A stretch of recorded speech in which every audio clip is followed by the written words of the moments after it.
So we're going to learn more about the life of Martin Theodore Kearney here. So some of you guys, or most of you all, today is your first day here, or your first time here at the Kearney Mansion Museum. So did anybody get lost on the way here to the mansion at all? Did Well, you? I'm the driver, so I guess I could. Yeah. Where did you guys end up? She wouldn't listen to my directions. She's Irish, and so she's Well, got a lot of we stubbornness. took off, we came in on Fresno Street, Right. and I was apparently, and then I handed him the phone, so I'll pass the buck. Pass the blame to I kept telling her, I said, there's the palm trees, Right. just shoot up, and it'll go right to the mansion. Yes. No. So Google Maps unfortunately used to take people all the way back to California Avenue. So California Avenue is our entrance from about 100 years ago. We still use that entrance only for special events like the Kearney Great Barbecue Smokeout, or when we had, some people also have the Renaissance Fair here. That's more connected to Fresno County though. So larger events such as, we used to have a grand event here called the Civil War reenactment. So that's now going to change, and we're now going to have an event called the Time Travelers instead. So it's going to be more centered around the history of the valley here, Fresno in particular as well. So as you were going on that Kearney Boulevard, you might have noted all the palm trees, oleanders. So at one point there was about 5,000 of those oleanders. All of those palm trees planted at Mr. Kearney's direction as well. You might have heard the rumor at some point that Mr. Kearney had planted those palm trees for his wife to be able to find her way back to the mansion, but Mr. Kearney actually didn't have a wife or children. So interesting You where just that have funky theory. buns? I guess he did. But you know why he did such a great job of doing that? Because palm trees became such an iconic plant here in California. You'll see it all over Los Angeles and other areas of California as well. So he planted all kinds of trees that are not native to California. Most notably, you might have seen the banyan trees out there. So when you were driving, you probably had a lot of those leaves that you were crushing. So those spiky leaf trees, Mr. Kearney purchased from Australia for about $4 a piece. And so he also purchased a lot of magnolias, camphors, and other types of trees. Also behind you would be on the wallpaper is the eucalyptus tree. You can tell how this wallpaper Mr. Kearney was able to put it on here, or not maybe himself, but you see the separate panels of all of the wallpaper that he mounted here. So all of the wallpaper in the home, the original pieces, he would have purchased from brands 10 years prior to building the mansion. So these stairway runner, the carpet, these are all reproductions by a group that used to be called the La Paloma Guild. So they were here during the 2000s and they were refurbishing a lot of the furniture pieces here in the mansion. And so these black and white photos are going to show you all of the original furniture pieces in the home and where Mr. Kearney had originally placed them. So because he wanted to be a part of these aristocratic circles, he purchased a lot of furniture pieces that he would see in his friends' homes, such as the bench and chair here to your right. Mr. Kearney purchased these pieces from Germany. And then on the left-hand side would be the grandfather clock that he purchased from, it came from England, but he would have specifically purchased it from San Francisco in a catalog in a Sears that might be popular in your area, I'm not sure. It's called Sears and Roebuck. Do you have any in England? Yeah, the name seems familiar. Oh, it does ring a bell, okay. Well, they're not too common here in Fresno or the Valley anymore, unfortunately, but that's where Mr. Kearney would have purchased his. So, what do you guys, yeah. Was Mr. Kearney from England? He was born in Liverpool, England in 1842, but his family was of Irish descent. Yeah, he's an Irishman. Now I understand why you wanted to go. Yes, he was of Irish descent, although he was born in Liverpool, England, and so from there he immigrated to the United States at the age of 12 with his older brother along with his parents. He moved to a small Irish community called Malden, Massachusetts, so that's about 10 miles away from Boston. So from there, unfortunately, 10 years later, his entire family passed away. So Mr. Kearney didn't have any inheritance that he acquired, right? His father was a laborer and his mother was a housewife. So Mr. Kearney wanted a lavish life. He didn't want his upbringing that he had back in England. So what he did was started working in a trunk manufacturing business. And then by the age of 26, he became co-owner of that business. From there, he wasn't really content with the life that he had there, so he went across the Panama Canal and came to California and started working as a land developer for a man named William Chapman in San Francisco. From there, he discovered that he was a brilliant salesman, right? Even with his trunk manufacturing business, he was great at making the different connections. It's the Irish in him. Right? He had just really a will of wanting something like what you see here today. so what Mr. Kearney did was that he wanted to create what is now known as his Fruitvale Estate. So the largest that his Fruitvale Estate was 6,800 acres. From there, he sold his property east of Fresno, where Sunnyside High School is today. Do you Yeah. happen to know where that is? Live by So there. that used to be a winery that Mr. Kearney owned. Once he sold that property, his Fruitvale Estate shrunk down to 5,400 acres. That's how much acreage the University of California system received. They own the park today, actually, and they'll lease it out to Fresno County. And from there, the Historical Society has been preserving it since 1964, although it started in 1919. So from here, do you guys have any idea what the #1 crop would be in the valley currently? Probably almonds right now. Yes, actually, almonds are going to be considered #1. In the summer, when I would say the statistic, I used to think that that was going to change dramatically in this new year that we're in right now. But based off of all of the rain that we have so far, almonds is probably going to still stand in that first place for some time. That was grapes. Yeah, so our grapes up here. So grapes would be in second place, actually. Oh, okay. Yeah, so Selma being the capital of grapes, and then in third place would be pistachios, and the place where that is most known would be Bakersfield, and then in 10th place would be peaches. Even though peaches are considered #10 in the valley, they're actually considered #1 in the entire nation here. So our Central Valley, most likely Fresno County, is not so little anymore. So we are the 5th most populous city in California, and so we provide approximately a fourth of all the produce here in the nation as well. So Mr. Kearney himself was known as the California Raisin King. That is why all throughout the house you'll see different homages that he pays to raisins. So right above our heads here would be the anaglyptic wallpaper pattern. That's the ceiling part, right? That's a reproduction made out of plaster. But he does have his Austrian chandelier that he purchased in 1902. And then behind us here in the archway would be Mr. Kearney's also a part of the anaglyptic wallpaper pattern, but this is the original, and that one's made out of tin in comparison to the one above our heads here that is made out of plaster. So the Irish have a knack. Yeah. Gift to the government. Yes, flourishing. Yes. Well, we're gonna become rich. It was a lot easier back then, right? Oh. Alrighty, so here we're going to come down to the hall here, and so we are going to take a look at this portrait here. It's been hanging here since 1903 when the mansion was finished. Beautiful. So it's over 119 years old, just like the mansion itself. So this would be the Rheinstein Castle on the Rhine River in Germany. Something you might have already seen or noted here. So And what? he owned that? Oh no, this is just an inspiration that he had. Right? Okay. So, you guys might not know, but in the summer, we get some triple-digit weather and heat here that Mr. Kearney did not enjoy, and so he always made his way over to European excursions, his favorite countries to visit, including England, France, and Germany. Although he would sometimes go back to Ireland and see his roots and where he was from as well. But what ended up happening to Mr. Kearney was that he was already on his way on a British luxury cruise liner called the Coronia to get his final fundings and signatures that he needed to create what he wanted to be his grand home. So we are currently in Mr. Kearney's mansion, but this was only supposed to be his superintendent's lodge. So if you went the long way around the park here, you might have seen some picnic grounds called Oak Knoll A and B, where the grounds are slightly raised, and that's where Mr. Kearney was planning to build his grand chateau or his castle that he wanted. Oh. So unfortunately, he was also here during the great earthquake in San Francisco in April 1906, which shook up his heart problems, and his doctor advised him not to travel.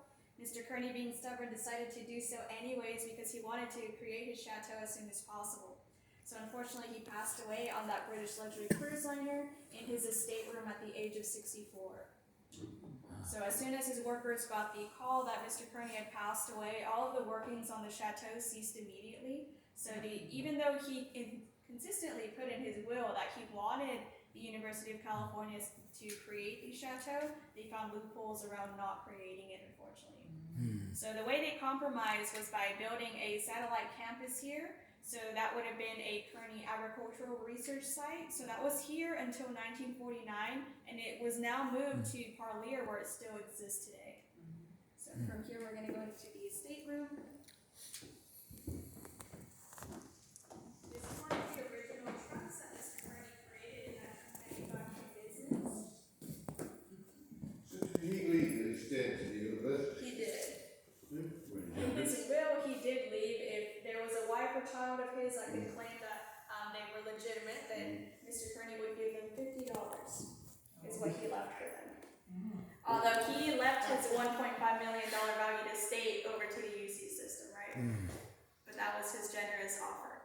right behind our cabinet here, so right on top of his desk here, you'll see a photo of the post office that used to be immediately to our right. That was a building that was even larger than the servants' quarters behind us, so that second story would have been the men's quarters. In the center, you'll see what is now the tea house. The tea house used to be behind the servants' quarters. It is now towards the front of the park. You might have seen it there with the modernized roof there, so some people rent it out for different events and whatnot. So what's kind of interesting about that post office too is that Jim Costa's mother, California's current governor or congressman, is the one that actually ran that cash store. Small world. So this estate room is where Mr. Kearney's workers would come in and collect their checks and also be delegated their roles for the season. Right behind you guys on this desk, you'll be able to see a photo of Mr. Kearney's workers drying the raisins, a bit unconventionally and not how we're used to seeing them. So they would dry them on the ground there instead of the vineyards like we're used to seeing them today. So the season to dry the raisins would be between late August to early September. And then from here, you're going to get an even bigger picture of what Mr. Kearney had here at his estate. So this is a grand panorama of what the Fruitvale estate used to look like. So we are currently in the mansion there in the white front building towards the back. So when you guys came in to look for the mansion here, did you see all of these buildings in front of us? Right, they're all gone. Most of them have all unfortunately been demolished by the University of California system. Today we have the blacksmith shop, the carriage house, oil house, and also the grand packing house. So on the far left-hand side, you'll see Mr. Kearney's Armenian immigrant workers packing up all of the raisins in the packing house. And Mr. Kearney also had his own railroad system in place, so he was able to ship off the raisins once they were already packed up as well. So one of the new projects that we have is to restore those tracks so that people could see where those raisins would have gone to. Did he have a problem with Southern Pacific? Transporting raisins to San Francisco? It didn't seem like he had too much of a problem with transportation. But I know in Fresno County, the raisin farmers in Southern Pacific went at it. Oh, they did, because Mr. Kearney was the founder and president of the California Raisin Growers Association. And so he had a very hard time getting all of the raisin growers to be on board with Mr. Kearney's grand mission of what he wanted to have the raisins be as large of a company as possible, where all the workers that were mainly immigrants were content with what they already had. So right in front of that photo, you'll see a photo of the carriage house when it was finished in 1903 as well. So Mr. Kearney only got to enjoy 3 years of living in his mansion. So the mansion was finished in 1903, and then he passed away in 1906. And most of the time, he was promoting his Fruitvale estate business. So to further preserve his legacy, in that burgundy background in that portrait there, you'll see some of Mr. Kearney's scrip coins. So he would pay his workers for those scrip coins, and they were able to exchange it for the regular currency that was being used. He had agreements with some shops in downtown Fresno so that they could use this currency as well if they would like to. So if you ever get lost into finding the Kearney mansion, you can blame that on Mr. Kearney himself and a man named Rudolph Woodridge who designed the park themselves here. The last person that threw out this map here would have been Joseph Garcia, who attended the Kearney Elementary School. So we are currently at the heart of the Fruitvale estate here in the center. You'll see that palm tree with the fountain there in the center. Not too far away would have been the chateau that he wanted. So from this window, you see this winding road. To the right-hand side is where that chateau would have been. So Mr. Kearney would have been able to keep a close eye on all of these workers here. So right in front of us, we have a schoolhouse of children here. So all of the single families that had children were able to bring all of their children over to schools, because on California Avenue, all of those orange buildings were once schoolhouses. So this is a class from 1930. And then we have some of the children that were living here in the servants' quarters as well. So right behind the blacksmith shop used to be a water tower, so that was also demolished in 1940. And then we have one of the Ks there, so there used to be 2 of the Ks in front of the gates to signal that you were here at the Kearney Mansion Museum. And then we also have this thermostat dated February of 1949. That's when all of the agricultural operations no longer were existing. So the UC system no longer saw profit in keeping the Kearney Ranch going in 1949. Which is also when the superintendents that were living here were dislodged from living here in the mansion as well. Well, so during the war, this place made a lot of money because of the fact, due to the war effort, the government was paying record amount, like $300 a ton for raisins. Right. So it was, then after the war, the bottom fell out. Absolutely, and the interesting thing too is that Mr. Kearney was right in between, right after the Civil War had happened and right before World War One. Wow. So very interesting. So he was right in between, but it is noted that Mr. Kearney would have, in the Civil War, he would have most likely been a Confederate soldier. So that is what they would have depicted there. But he didn't just make his money by selling raisins, he also sold many acreages of land. So right behind us here is a broadside or a rivet route of Mr. Kearney that he would roll up and take this with him to San Francisco and other parts of Europe as well. So this year dated 1889. So Mr. Kearney would sell to single families anywhere between 10 to 20 acres of farmland. So what they had to do was put a down payment of $100 to $150 with monthly installments of $12.50 a month. From there, they also had to build their own home, just like Mr. Kearney did. So there wasn't a Holiday Inn that they could check into or anything like that. So Mr. Kearney had them all create their own homes while he was busily trying to create that post office that you saw behind us with the men's quarters and all of the different places for them to stay as well. Right below this broadside here at the bottom, you'll see that he included a photo of the chateau he was hoping to build to show his investors that he was really trying to put Fresno on the map here. And so from here, the silver lining for the family is being that Mr. Kearney knew a man named Dr. Perrin who financed the irrigation and canal system created by Moses Church. That way the following season, all of the families would be able to pay off Mr. Kearney. And then from there, he also met a man named Captain Cheap who helped him finance the entire mansion here. So the mansion cost him $20,000 to build. $1 back in 1900 today would be over $100. So over $2 million to build something like this. But if you take it into today's perspective, of course, $20,000 would be a few months of rent for some people now. Alrighty, so from here, of course, the restroom, but there used to be a fireplace here, and then this cabinet is going to show you all of the different crops that Mr. Kearney had here. So raisins being his top commodity, along with the olive groves you might have seen out back. The largest that was 25 acres. And so the orange grove also being popular. So this entire park used to be called Chateau Park. Once the chateau was never built, it was reverted back to Kearney Park here. So when Mr. Kearney passed away at the age of 64, he didn't have any living relatives or descendants. So he was already in England, so his remains were cremated in Liverpool, England, and then eventually brought back here to the mansion. So what do you guys think his ashes are today? You guys are very close to him right now. Oh, In one of those. wow. You're very Probably in the close. vault. There you go. So this is Mr. Kearney's walk-in safe here, or his vault. So anything he wanted to preserve is from fire damage, he would place him here, not knowing that one day his own ashes would be placed in here as well. So once the UC system opened the safe in the 1910s, they discovered an oak receptacle that contained Mr. Kearney's ashes. But it didn't seem like a fitting place to leave the raisin king, so the University of California system actually decided to move him to the Chapel of the Light Memorial here in Fresno on Belmont Avenue. Although that oak receptacle, the original one, is still here, so when we had our murder mysteries in October, we had the safe open so that Mr. Kearney is able to say hello to you all. Do you feel his presence now? Okay. So that safe transfer is all the way from his office here. Go ahead and do. Oh, yeah, I think Do so, although it did miss its cushion. Yeah. Alright, so this is Mr. Kearney's office here, relatively small for someone with such a large operation, but again, Mr. Kearney most of the time wasn't actually here in his mansion. So this black and white photo is going to show you that Fresno was very barren in the late 1890s, and so Mr. Kearney is going to be in the bottom left-hand corner in the trench coat there.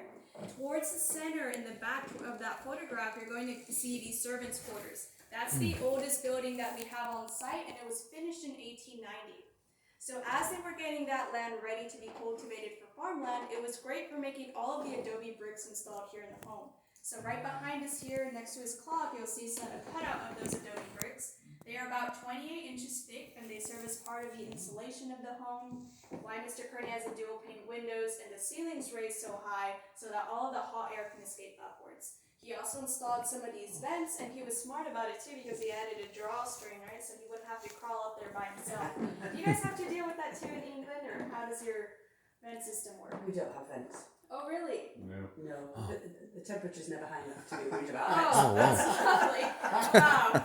We're in the wrong I wish we had that place. over here, right? Oh, Too hot over here. that must be so nice. All right. Oh. So right behind us here, we have a photo of Mr. Kearney in 1903. So that would have been 3 years before his death. In the center would be the Flatiron Building in New York, which reminds him of his office that he had in San Francisco. On the right-hand side would have been his great watercolor painting of the chateau that he wanted to build. So it would have been at least 5 stories high and have 13 bedrooms. Some people wonder why a bachelor would want something so grand and lavish. But if you ever consider the stories of the underground gardens here or of Hearst Castle here in California, they were all bachelors that had great inspirations for what they wanted to create, and Mr. Kearney was no different. So because Mr. Kearney didn't have a family to splurge on, he wanted to splurge on himself. So on the left-hand side would be his locomobile. He would have that automobile here stored in the carriage house. His chauffeur, of course, would take him wherever he wanted to go. That locomobile cost him approximately $150,000 in today's money. On the right-hand side would be Mr. Kearney's Mercedes-Benz limousine. So that is his Paris car. So that would cost him, right in Paris, France. So that would cost him approximately $250,000 in today's money as well.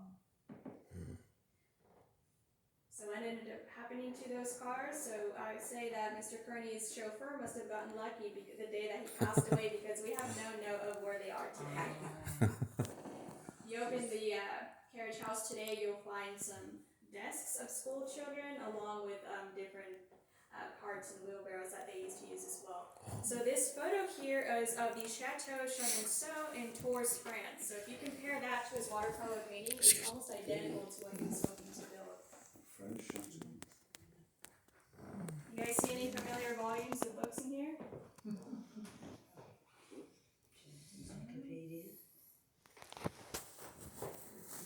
They're green, so that must be for fireland.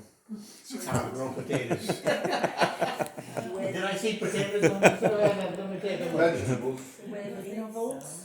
The Webley novel. Yeah. You might see something to that effect in the exhibit at the end. He does have dairy and vegetables. Got a lot of different authors here.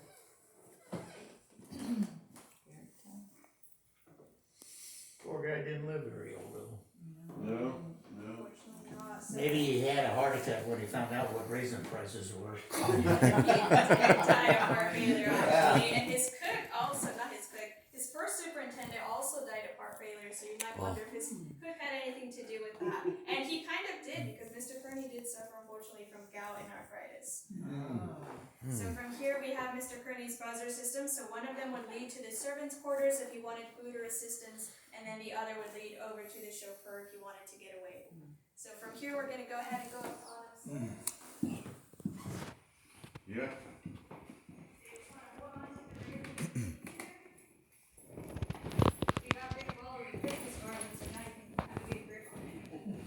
Go ahead, sir. Imagine there were lots of decorations.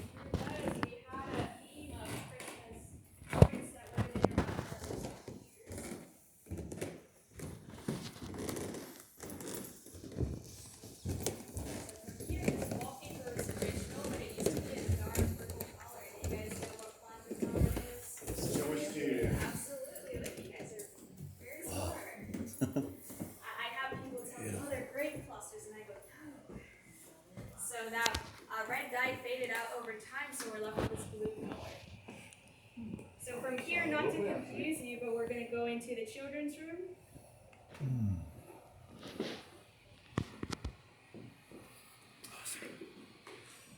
Heavens, yeah, that's some work. Yeah. Artwork. Beautiful.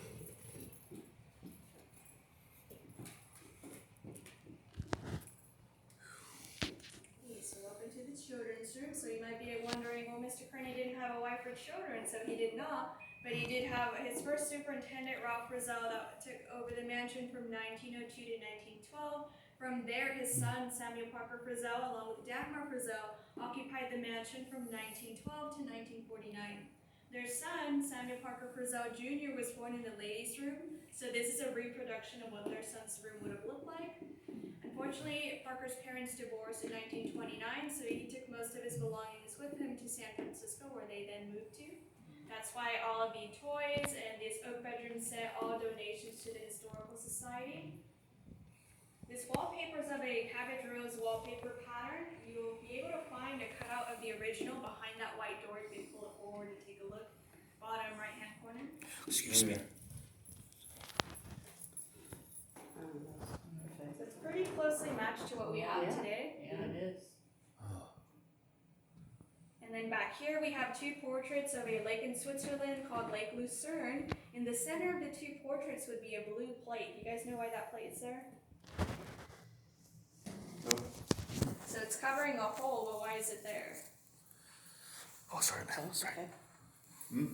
So there used to be a potbelly stove here towards the bottom. So Dagmar Frizzell still thought it was too cold for her son, even though Mr. Kearney had someone employed 24/7 heating the home with coal here.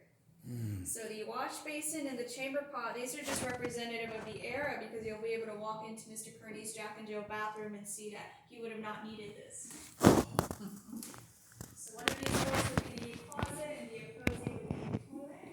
And then from here, this is the largest wall for the tub in the home, and it did have hot, cold running water. The shower. Creepy.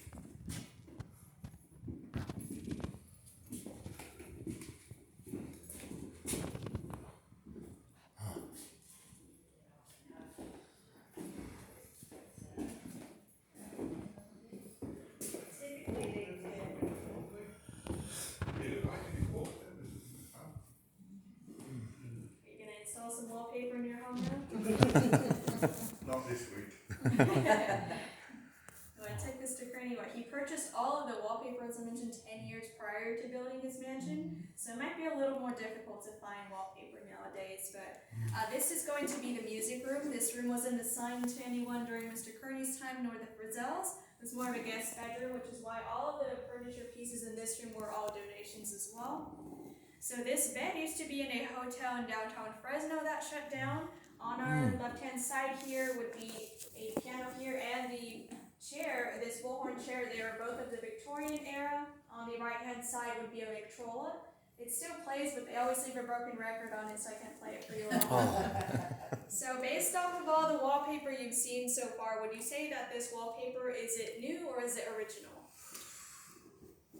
I would say it's Looks new. pretty new.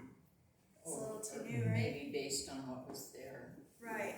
So right behind this door, you'll be able to see the original. It's quite different to what we have today because you'll see that pink and red dye didn't do too well with time, so we had to choose some more opaque colors.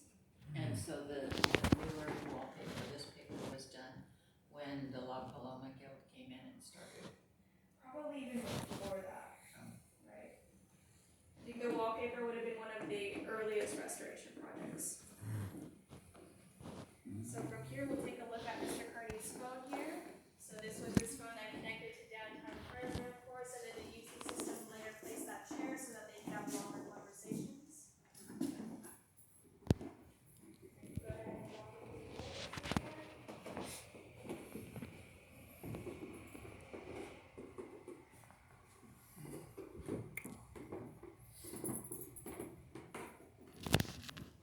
So Dagmar Frizzell was the only woman to have occupied the mansion here, and so towards the front of this room, we have the push button for the lights, but we're missing something else. What are we missing?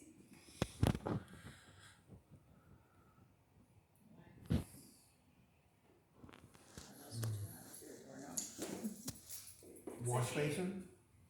Not quite. So she had no way of calling the servants, right? She was Oh, missing okay. the call buttons there. So it was considered improper for Dagmar Frizzell to be accompanied by a male servant. So if her husband was in the other room, he would have to be in here with her while she was getting that assistance. So it's not all dreamy like you see it in Downton Abbey, right?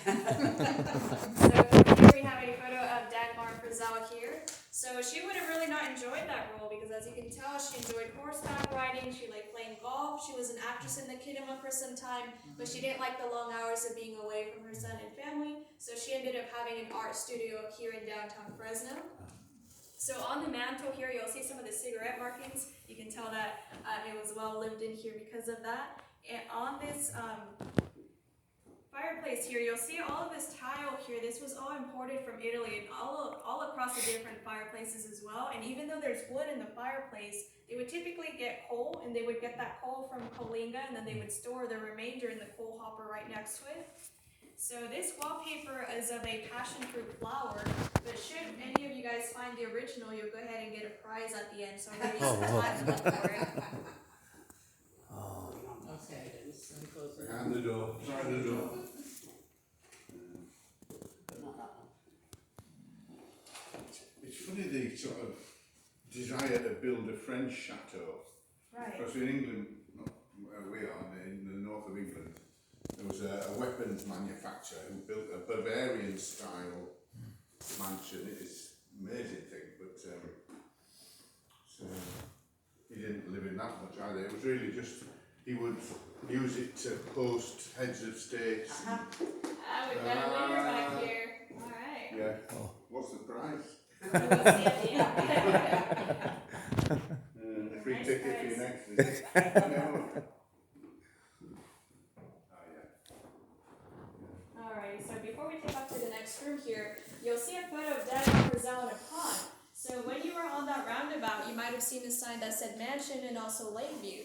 So when you exit the park on the left-hand side, there's an indent or a dip on a hill where Dagmar Frizzell once had a pond at one point. She just had it for a season, took her Instagram photos, and then had it drained because she didn't like all the mosquitoes that it was attracting. So if you guys have ever been here after 5, you'll see what she's talking about. Hot summer day, yeah. So all of the furniture fixings I should say, in her bathroom there are all original. So Mr. Kearney is supposed to be at least 6 feet tall, and he was here before the Frizzells were here. So it makes you wonder if he was actually 6 feet tall,